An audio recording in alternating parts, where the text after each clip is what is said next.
5 minute में भैया कर। नमो अर्हन्ताणं नमो सेताणं नमो आयरीयाणं नमो उवजायाणं नमो वे सौवसाहूणम्।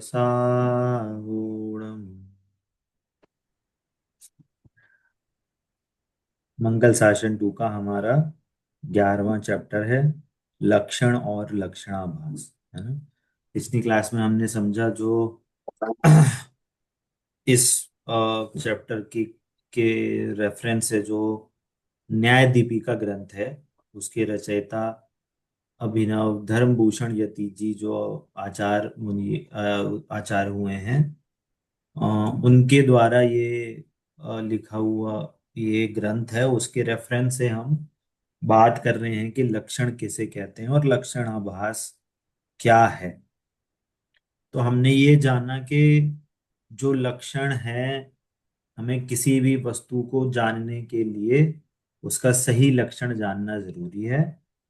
और हमें ये एक्टिविटी हम ऑलरेडी जानते हैं, है ना। हमें लक्षण पता हो तो हमें बहुत सारी चीजों के बीच में से जो लक्षित चीज है वो लक्षण के माध्यम से उसको पहचान लेते हैं। नींबू में चीनी है कि नहीं, सॉरी शिकंजी में चीनी है कि नहीं, दाल सब्जी में नमक है कि नहीं, किसी में वो कोई मसाला है कि नहीं, है ना, मिठाई में चीनी है कि नहीं सही, इलायची है कि नहीं, वगैरह वगैरह। तो हमें लक्षण के माध्यम से, हमें यदि सही लक्षण पता है तो हम उस वस्तु की पहचान कर सकते हैं। हमारे पास ये टेक्नोलॉजी, ज्ञान में ये हमारी टेक्नोलॉजी ऑलरेडी एग्जिस्ट करती है कि हमें वस्तुओं को कैसे पहचानना है, और अनेक वस्तुओं में से हम अपनी काम की वस्तु को कैसे पहचान सकते हैं। ये एक्टिविटी, ये टेक्नोलॉजी हमारे पास है। पर यहाँ पे जो बात चल रही है, यहाँ पे बात चल रही है हमारे पारमार्थिक हित के लिए, हमारे सच्चे सुख के लिए, मोक्ष मार्ग के लिए, कि हम अपनी आत्मा को कैसे पहचाने। हम बाकी जो यहाँ पे और जो चार तत्वों की जो यहाँ पे मिली जुली अवस्था है, उसमें से जीव तत्वों को कैसे पहचाने, या हम आश्रव तत्वों को भी कैसे पहचाने, बंध तत्वों को कैसे पहचाने, अजीव तत्वों को कैसे पहचाने। यदि हमें सही लक्षण पता नहीं होगा तो हम इनको नहीं पहचान सकते। तो हमने, अब क्वेश्चन उठता है कि फिर लक्षण क्या है, लक्षण को पहचानने का क्या चिन्ह है ना। मतलब लक्षण का भी क्या लक्षण है, उस वस्तु का जो लक्षण है उसका क्या नेचर है, उसकी क्या डेफिनेशन है, कि क्या हमने जो लक्षण बनाया है उस वस्तु को जानने के लिए वो सही है कि नहीं। इसका निर्धारण कैसे करेंगे हम कि हमने सही करा कि नहीं करा। हम कुछ भी मान लें कि लक्षण क्या चीज है ना। तो हमें ये जानना जरूरी है कि भाई वो लक्षण की भी प्रॉपर्टी क्या है। पॉइंट समझ में आ रहा है। हम तो ये पहले जान लेते हैं कि चीनी का लक्षण मिठास है, पर क्या वो मिठास हर जगह एग्जिस्ट करती है कि नहीं करती। ठंडे में, गर्म में, मीठे में, मिठाई में, नमकीन में, इधर उधर, सर्दियों में कम ज्यादा तो नहीं हो जाती, गर्मी में कम ज्यादा तो नहीं हो जाती।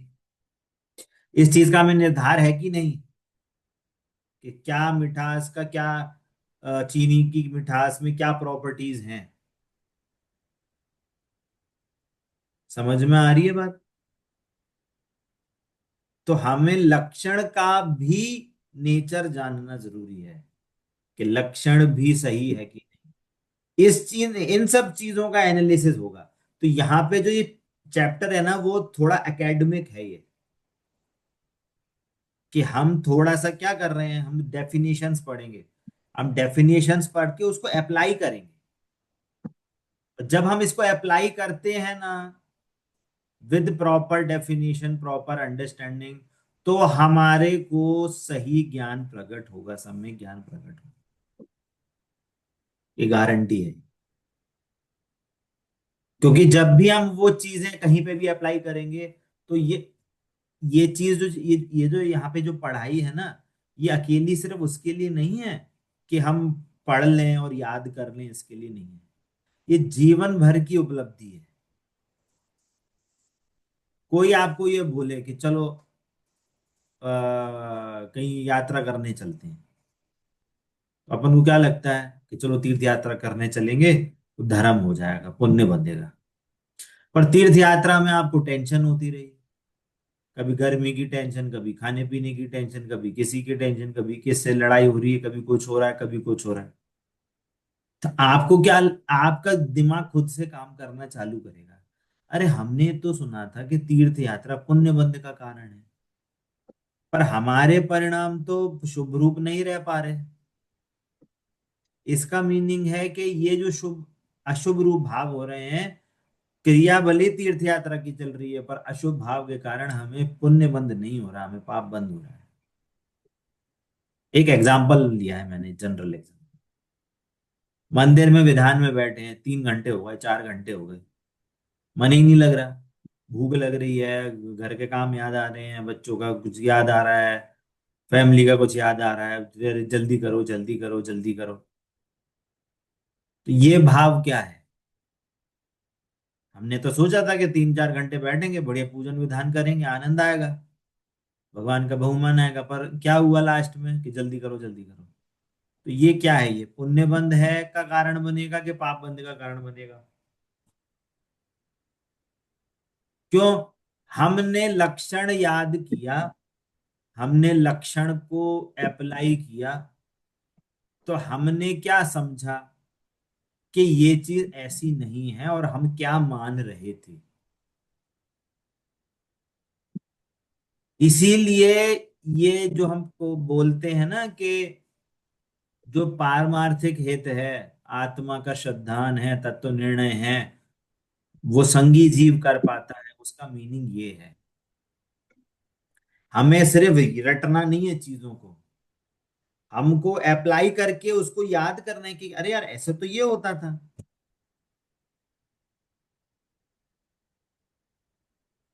समझ में आ रही है बात? संगीत मतलब, हम ये वो सोच रहे हैं, कोई कोई बोलता है कि अरे क्या रखा है धर्म वरम में, आराम से खाओ पियो मौज करो। अरे हम भी सोचने लगे ठीक है चलो क्या दिक्कत है, ठीक है अपन भी रात में खाओ, अपन भी कुछ भी खाओ पियो मौज करो। अपना दिमाग क्या फिर क्या काम करेगा? फिर हमने तो चिनवाणी में पता है जैनी के लक्षण है, मंदिर जाना चाहिए, छना पानी पीना चाहिए, है ना, रात्रि में भोजन नहीं करना चाहिए। हो सकता है किसी के चल रहे हो, किसी के सारे नियम हो, किसी के नहीं हो, उत्तरोत्तर की बात बढ़े, तो हमें क्या दिमाग में काम लेगा, अरे यार ये चीज तो हमें हमारे जीवन में फॉलो नहीं हो रही, तो हमें इससे क्या लगेगा, हमें पुण्य बंध लगेगा कि पाप बंध लगेगा? जैसे वो काम हमारा ज्ञान में वो चीज आएगी, तो हमें स्वयं भी लगेगा कि हाँ ये काम गलत हो रहा है, हमें ये काम नहीं करना। अपने आप टोक लगेगी, ज्ञान अपने आप टोकेगा। सम्यक ज्ञान हमेशा गलत काम पे टोक लगाता है ना? तो बात ये थी कि हमें लक्षण समझना है, लक्षण का भी लक्षण समझना है, तब हम उस लक्ष्य का सही निर्धार कर पाएंगे कि हाँ ये हमें लक्ष्य में ये लेना था, तो हमें ये जानने में आया, है ना। अभी डेफिनेशंस पढ़ेंगे तो हमको थोड़ा और क्लियर होगा। ठीक है, क्या बोल रहे हैं देखिए चैप्टर में।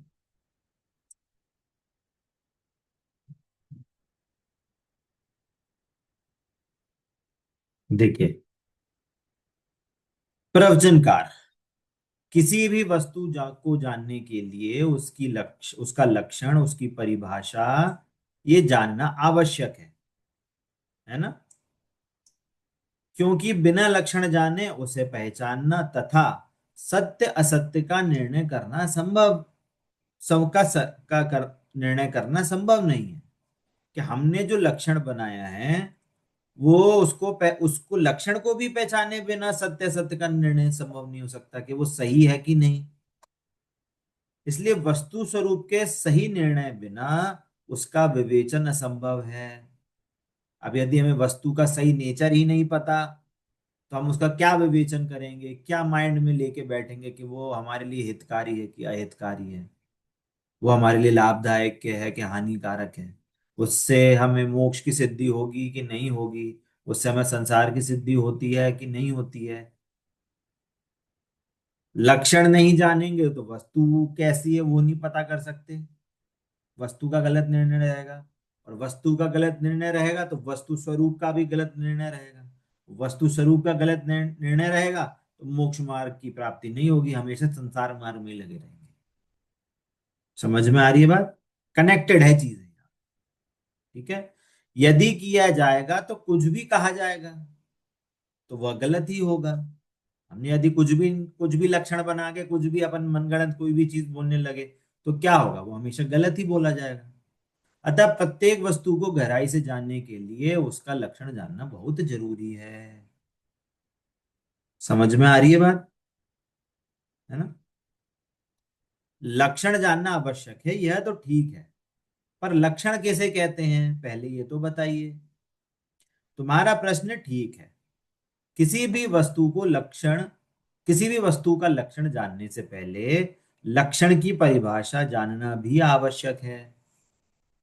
वस्तु की परिभाषा तो जानेंगे सो जानेंगे, परंतु उसका जो लक्षण है उसकी भी परिभाषा जानना बहुत जरूरी है। यदि हम सैंपलिंग ही धीर सही ढंग से नहीं करेंगे तो हमें माल के बारे में कैसा पता चलेगा। यदि हम सैंपलिंग ही सही ढंग से नहीं करना जानते, है ना, आप अगर कोई ड्रेस देखने जाओ तो आप कैसे सैंपलिंग करोगे? साड़ी लेने जाओगे तो कैसे सैंपलिंग करोगे? कपड़ा कैसा है, उसकी स्टिचिंग कैसी है, वो धुल कलर कैसा है, कलर की प्रिंटिंग कैसी है, धुलाई में निकलेगी कि नहीं निकलेगी, वगैरह वगैरह बहुत सारी चीजें होती हैं। तो ये सब आप सैंपलिंग करना जानोगे तभी तो उसका रेट का डिसाइड कर पाओगे कि हाँ उतनी की है कि नहीं। अगर किसी को सैंपलिंग ही नहीं करने आता और दुकानदार कोई भी रेट बोल दे तो क्या होगा? नुकसान ही होगा हमेशा उसको। इसलिए वस्तु को जानने से पहले लक्षण की परिभाषा जानना भी आवश्यक है। क्योंकि यदि हम लक्षण की परिभाषा ही नहीं जानेंगे तो विवक्षित वस्तु का जो लक्षण बनाया गया है वह सही ही है, इसका निश्चय कैसे किया जा सकेगा। हमें वास्तव में कहना चाहिए कि हमें वस्तु को जानना है, मतलब आत्मा को जानना है। हम अपनी प्रयोजनभूत बात करें तो हमें जानना है आत्मा को। पर आत्मा को कैसे जानेंगे? हमने आज तक जाना ही नहीं। हमें आत्मा आज तक पकड़ में ही नहीं आई। आज तक आत्मा का अनुभव नहीं हुआ। तो आचार्य देव बोल रहे हैं आत्मा को जानने के लिए लक्षण जानो, उसका लक्षण कैसा है। तो क्या बोला आत्मा का लक्षण? क्या आत्मा का लक्षण है ज्ञान। तो ज्ञान पता है क्या चीज है आपको? व्हाट इज ज्ञान? अरे लक्षण की भी परिभाषा हमें जाननी पड़ेगी, उसका भी नेचर जानना पड़ेगा। जब हम इसको जान पाएंगे तब हम वस्तु को जान पाएंगे। किसी बच्चे को यही नहीं पता कि खट्टा मीठा मिर्ची क्या होता है, तो उसको कैसे पता चलेगा? उसको पूछेंगे कि भैया मीठा हुआ कि नहीं हुआ है? समझ में आ रही है बात? इसलिए वस्तु को जानने से पहले लक्षण की भी पहचान करना जरूरी है। ठीक है। तो अब क्या बोल रहे हैं लक्षण की परिभाषा? कि अनेक मिली हुई वस्तुओं पदार्थों में से किसी एक वस्तु अर्थात पदार्थ को पृथक करने वाला जो हेतु है उसको लक्षण कहते हैं। बहुत सारी सब्जियां पड़ी हैं, हम बोले भिंडी कहाँ है, तो हमें भिंडी का लक्षण से हमें भिंडी दिख जाती है। लंबी लंबी होती है, उसके ऐसी डिजाइन होती है। हम बोले नींबू कहाँ है, तो ये नींबू पीला पीला होता है ना, गोल गोल होता है। मौसम्बी कहाँ है, तो मौसम्बी ये रखा है। केला कहाँ है, केला भी पीला है और उसकी शेप है। तो हम क्या कर रहे हैं, इतनी सारी वस्तुओं में से हमको यदि लक्षण पता है तो हम क्या करते हैं, हम लक्षण से पहचान करके वो चीज हमें देख लेते हैं कि हमें कौन सी चीज चाहिए, और हम वो सब्जी को बोल देते हैं भैया हमें ये सब्जी दे दो। ठेले में जो जितनी सब्जी होती है सब ले आते हैं क्या? हमें जो चीज चाहिए उसका लक्षण ढूंढते हैं पूरे ठेले में। आप किचन में आपको दाल बनानी है, तो आप बच्चे से बोलो देखना पीली दाल रखी है क्या, तो वो नहीं बता पाएगा। उसको बोलो तुअर की दाल रखी है, वो बोले अरे तुअर दाल कौन सी होती है, कि देखो पीली कलर की दाल है, वो तो बोलेगा तीन रखी है पीली दाल यहाँ पे, तो बोलेगा चल लेके आओ यहाँ पे, देखो ये पीली दाल है ना, ये तुअर की दाल है, ये मूंग की दाल है, ये मसूर की दाल, जो ना जो भी मतलब, है ना। क्या है, हमने कैसे जाना, अनेक वस्तुओं के साथ मिली जुली होने पर भी हम अपने लक्षण को मुख्य करके हम वस्तु को पृथक कर लेते हैं। देखना, पृथक का मतलब ये नहीं है कि हमने उसको उठा ली, हमने उन्हीं वस्तुओं में उस वस्तु की पहचान करी है, मिली जुली अवस्था के अंदर रह के। हमने बोला भैया देखना दाल में नमक है कि नहीं, तो हमने क्या करा, दाल में से पहले नमक नमक हटाया, फिर हमने चखा कि भैया नमक है कि नहीं, ऐसे करा हमने। शिकंजी में बोला देखना भैया नींबू कैसा है, तो हमने क्या करेंगे, पहले नींबू हटाएंगे शिकंजी में से, फिर चखेंगे नींबू। ऐसा है क्या? हम उस मिली जुली अवस्था में रहते हुए भी लक्षण को मुख्य करके उस वस्तु को लक्षित करके उस वस्तु के बारे में बताते हैं, अरे हाँ भैया थोड़ा नींबू कम है, अरे भैया थोड़ा चीनी ज्यादा हो गई, चीनी कम है, जो भी। तो हमने क्या करा, हमने किसी को हटाया मिलाया नहीं, हमने उसी अवस्था में, उसी मिली जुली अवस्था में लक्षण को मुख्य करके उस वस्तु को पृथक कर लिया। कहाँ पे? ज्ञान में। यहाँ पे ज्ञान नहीं है, एक एंगल की तरफ से बता रहे हैं। अपने ज्ञान में हमने लक्षण को पकड़ के उस वस्तु को पृथक कर लिया, उस उसमें से भी पृथक नहीं करा, ज्ञान में पृथक कर लिया। ठीक है। तो लक्षण का की पहचान ये होती है कि वो अनेक मिली जुली अवस्थाओं में से जो वस्तु है जिसको हमें जानना है उसको वो पृथक कर ले, उस लक्षण को मुख्य करें तो वो ज्ञान में हमारा पृथक हो जाएगा, है ना। ऐसे अकलेंक देव ने राजवार्तिक में क्या डेफिनेशन दिया है कि परस्पर मिली हुई वस्तुओं में से कोई एक वस्तु जिसके द्वारा अलग की जाती है उसे लक्षण कहते हैं। इन सब के जो सूत्र हैं वो नीचे दिए गए हैं। ठीक है, नीचे भी सूत्र दिए गए हैं इनके। ठीक है। मतलब क्या कि हमें मिक्सचर ऑफ थिंग्स में से लक्षण को मुख्य करके जो एक वस्तु थी उसको हमने ज्ञान में पृथक कर लिया, है ना। अब लक्ष्य किसे कहते हैं, जिसका लक्षण किया जाए, जिसका लक्षण किया जाए उसे लक्ष्य कहते हैं। जीव का लक्षण क्या है? चेतना। इसमें जीव लक्ष्य हुआ और चेतना लक्षण। लक्षण जिससे पहचाना जाता है वही लक्ष्य है, जिससे हम लक्ष्य के द्वारा जिस वस्तु का हम लक्ष्य कर रहे हैं, है ना, जिसको हम एम कर रहे हैं उसको हम बोलेंगे लक्ष्य। समझ में आई बात? तो लक्षण किसे कहा कि मिली जुली अवस्था में से, मिली जुली वस्तुओं में से, पदार्थों में से हम लक्षण को, उस वस्तु के लक्षण को मुख्य करेंगे तो हमारे ज्ञान में वो वस्तु पृथक हो जाएगी।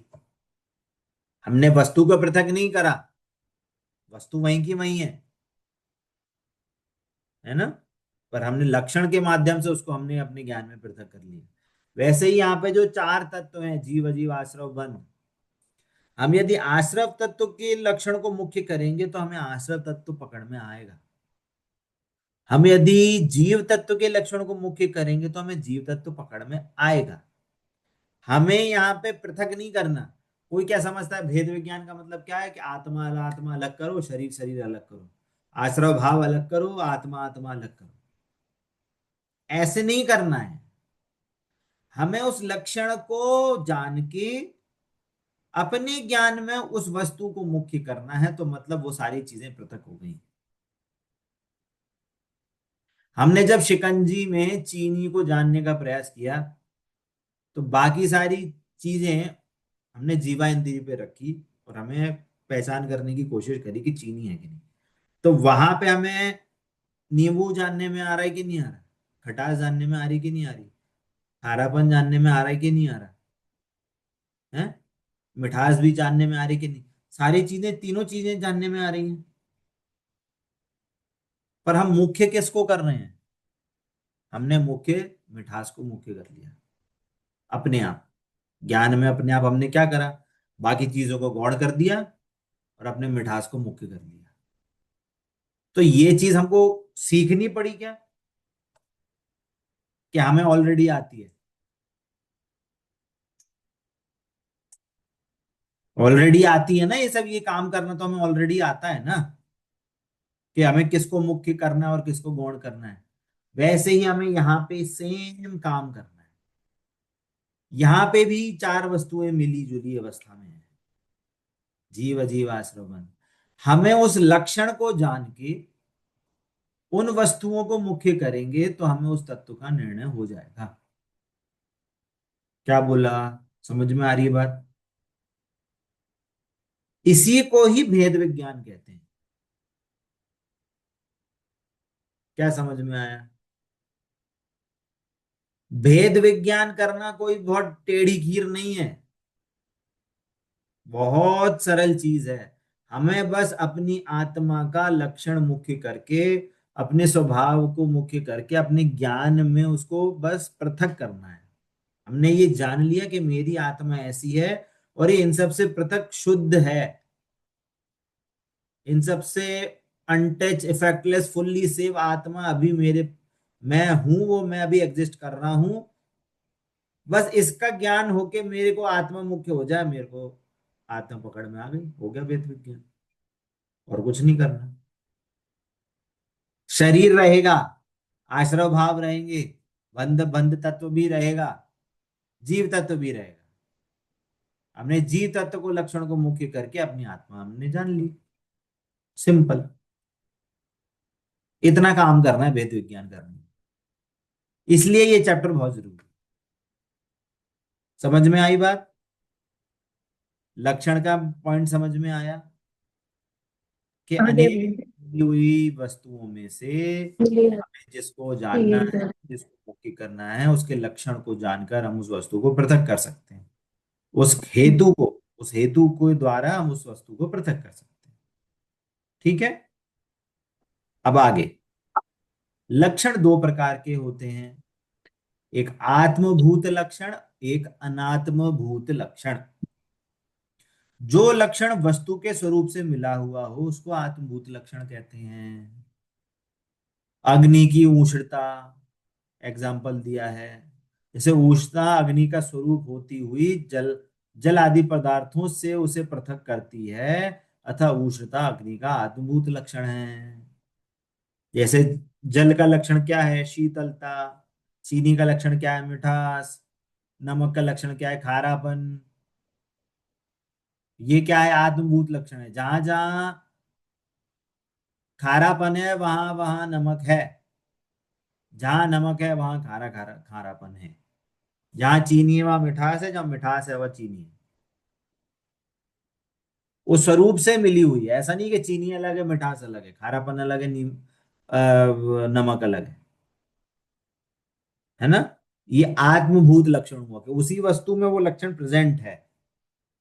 दूसरा क्या बोल रहे हैं? अनात्मभूत लक्षण, कि जो लक्षण वस्तु से मिला ना हो, उससे पृथक हो, उसे अनात्मभूत लक्षण बोलते हैं।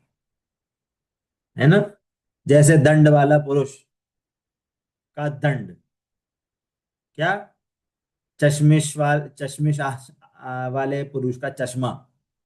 देखो वो अंकल मिलेंगे तो उनके काले कलर का चश्मा होगा। तो ये क्या लक्षण है? ये अनात्मभूत लक्षण है कि उस अंकल का चश्मे से वो दोनों क्या है, पृथक वस्तु हैं, वो उनके स्वरूप में नहीं है, है ना। यदि दंड पुरुष से भिन्न है फिर भी वह अन्य पुरुषों से उसे पृथक करता है, अतः वह अनात्मभूत लक्षण हुआ, है ना। क्योंकि वो अन्य अन्य लोगों से उसको पृथक कर रहा है, तो इसलिए उसको लक्षण तो बोल दिया, पर वो लक्षण कैसा है, अनात्मभूत है, उनके स्वरूप में नहीं है, बाहर पड़ा है ना। राजवार्तिक में भी इन्हीं दो बंधु का स्पष्टीकरण इस प्रकार किया है। अग्नि की उष्णता आत्मभूत लक्षण है और देवदत्त का दंड अनात्मभूत लक्षण है। अब इससे मीनिंग क्या है इसका? इसका जो यूज हो रहा है वो यूज हो रहा है, हम जब भी मोक्ष मार्ग का निरूपण करते हैं तो दो तरीके से करते हैं। एक तो संयम का जब बात करेंगे, वीतराग, है ना, उसको बोलते हैं वीतरागता। तो संयम का मतलब क्या है कि वीतरागता, वीतरागता वास्तव में संयम है। अब जीव को वो समझ में नहीं आती, तो उसका निरूपण कैसे करेंगे कि देखो वो जमीन पे चार हाथ पैर देख के चलते हैं, है ना, रात में नहीं चलते, कुछ भी बोलेंगे तो क्या करेंगे, हित में प्रिय वचन बोलेंगे, समिति आदि से बताएंगे, उसका विवेचन करेंगे। तो इसका मीनिंग क्या हुआ, ये क्या लक्षण हुआ, ये अनाथभूत लक्षण हुआ। अनाथभूत क्यों हुआ? कि वो वस्तु का स्वरूप नहीं है, शरीर की क्रिया से या शुभ भाव से उसका नेचर बता रहे हैं। किसका? वीतरागता का। तो वो वीतरागता में शरीर की क्रिया है क्या? नहीं है, उसके स्वरूप में नहीं है। परंतु जिसको उस रूप वीतरागता प्रकट होती है उसको ऐसे भाव भी प्रकट होते हैं, ऐसी क्रिया बाहर में देखी जाती है, इसलिए उसको वहां पे उस एंगल से बात करके उसका निरूपण करते हैं। समझ में आई बात? तो हमने पहले लक्षण की डेफिनेशन पढ़ी, लक्षण की परिभाषा। और अब हमने दो टाइप के लक्षण पढ़े। क्या? अनुभूत। आत्मभूत और अनात्मभूत, है ना।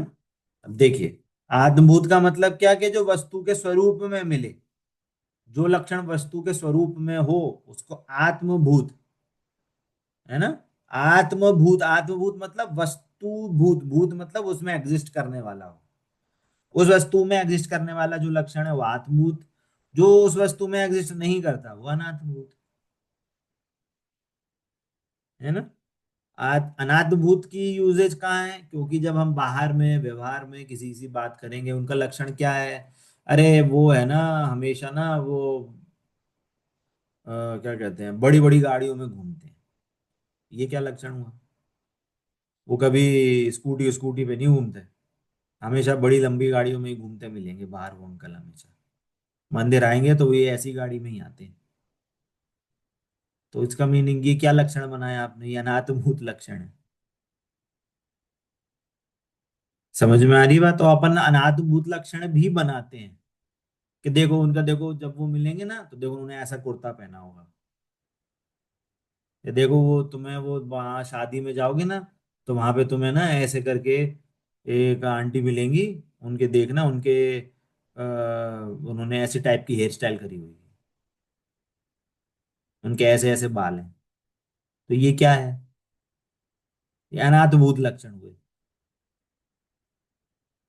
हेयर स्टाइल तो बहुत सारे लोग भी बना सकते हैं, पर उस टाइम पे उसको जो पृथक कर रहा है, इसलिए अपन उसको बोल रहे हैं कि भाई ये अनाथभूत लक्षण है। हॉस्पिटल में गए, हॉस्पिटल में आपको पता कैसे पता चलेगा कि कौन डॉक्टर है कौन पेशेंट है? बताओ, कैसे पता चलेगा? कोई मरीज डॉक्टर नहीं हो सकता क्या? वो कपड़ा से, है? के ड्रेस से और हाँ, गले में स्टेथोस्कोप होगा तो वो गले डॉक्टर हो। में डॉक्टर। तो वो जो चीज बांधी, वो लगाई है गले में, वो किसके लिए लगाई गई है?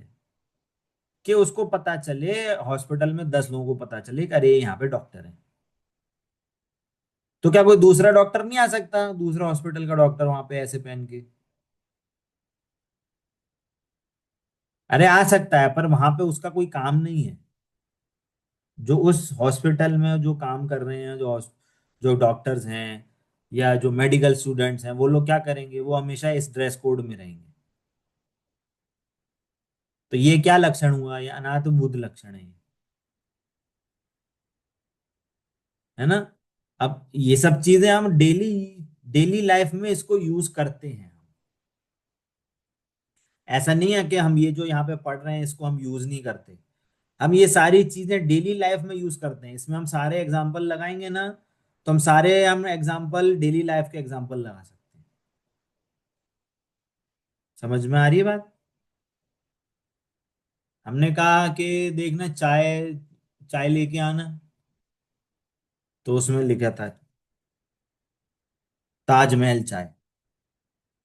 तो डब्बे में लिखा है ताजमहल चाय। तो डब्बे में कितनी चाय है, तो अपन क्या करें, डब्बे का टुकड़ा डाल के उसमें डाल दे रहे हैं चाय में, तो चाय बन जाएगी। क्यों नहीं बनेगी। और जो चाय है, चाय में कहीं लिखा नहीं है ताजमहल चाय। तो ये कैसा लक्षण हुआ, या ना तो भूत लक्षण है कि वो बता रहा है कि इस डब्बे के अंदर ये चाय है, ताजमहल चाय इस डब्बे के अंदर है। तो ताजमहल चाय में ताजमहल है क्या। अरे चाय में ताजमहल नहीं है, नाम ऐसे ही बताया हाँ। गया है। अनाथ भूत लक्षण है ये पूरा का पूरा। समझ में आ रही है बात, है ना। आगे क्या बोल रहे हैं देखिए। आत्मूत लक्षण वस्तु का स्वरूप होने से वास्तविक लक्षण है। चीनी का लक्षण क्या है, मिठास, तो ये क्या है, आत्मभूत लक्षण से ये वास्तविक लक्षण है। त्रिकाल वस्तु की पहचान उससे की जा सकती है। त्रिकाल मतलब भूतकाल में भी चीनी मीठे थी, वर्तमान में भी चीनी मीठी है, और भविष्य में भी चीनी मीठी ही होगी।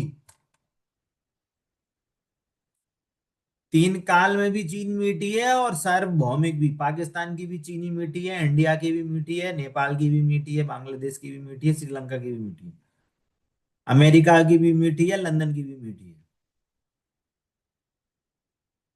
तो ये लक्षण क्या है, ये वास्तविक लक्षण है।